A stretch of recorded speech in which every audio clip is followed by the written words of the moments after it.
Hello, my name is Chrissy, and welcome to my review of A, the newest episode of Bleach, the Thousand-Year Blood War anime. I did not originally plan on doing a review, but it turns out that I had some stuff to say, so here we are. So to start things off, I just want to say that I really liked this episode. I thought that the animation and music was great, the aspects from the manga that it adapted were done well, and the new content, which is going to be the main focus of this video, was quite interesting.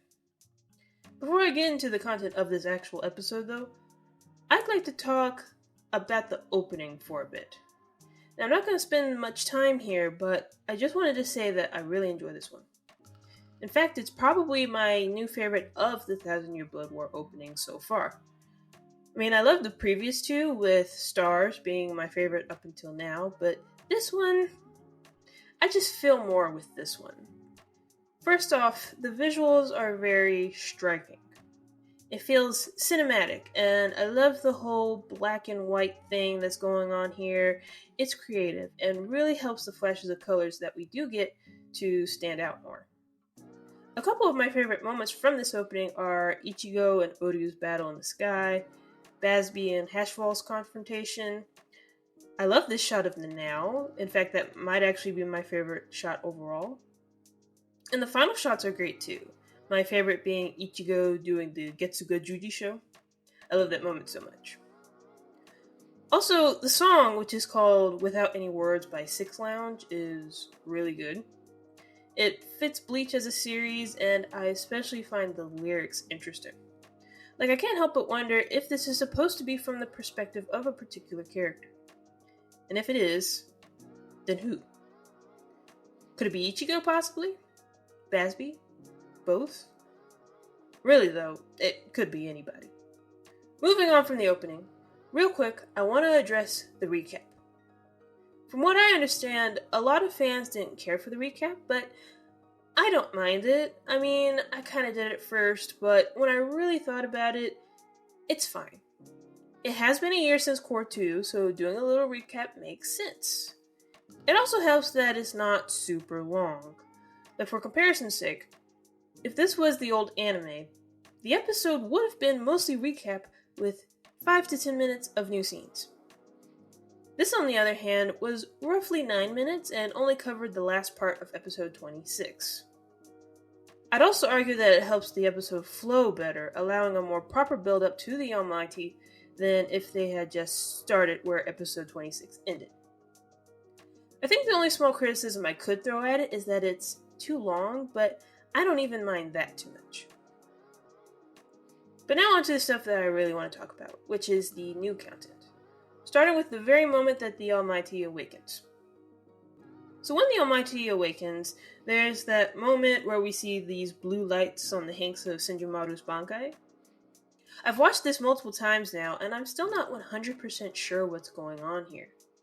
I'm gonna assume that the Almighty may have something to do with it, like with Yuha gaining his full power, Odio, Hashfall, and the Schutzstaffel are then able to break out of their entrapment.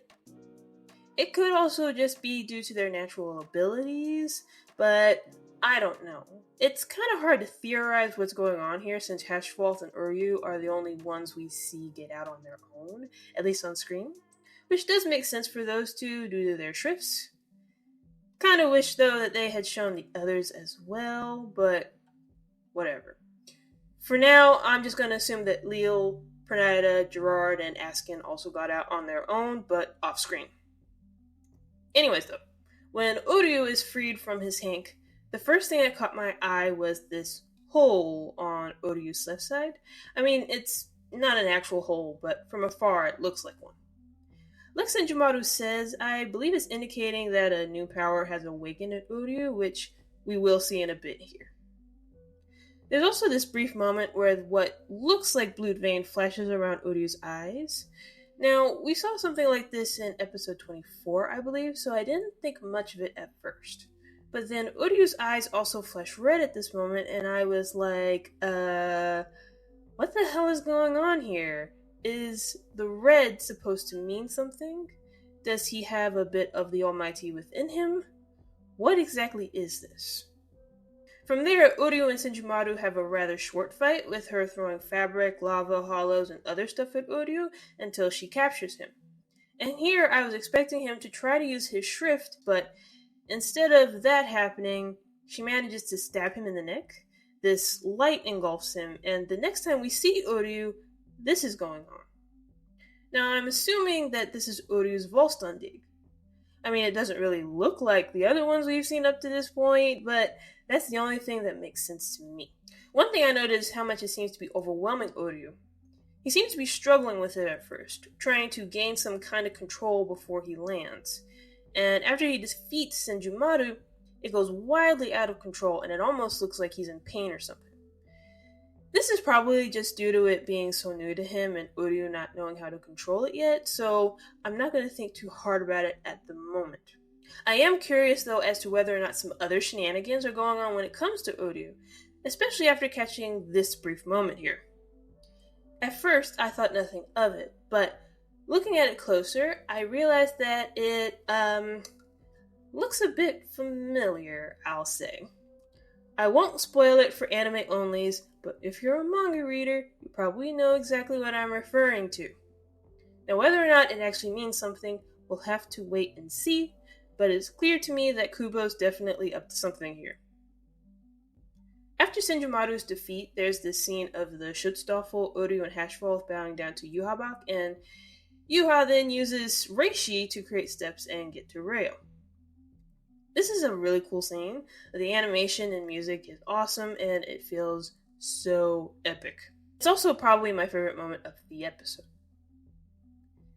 And that's basically it in terms of the new content, though, so I'm gonna circle back around to the parts of the manga that they adapted.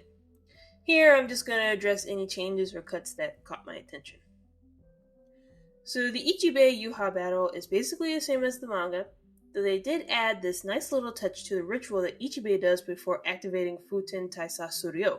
Now this part is in the manga, but there it came across as more of a chant of sorts, whereas here Ichi Bas is doing a little song and dance.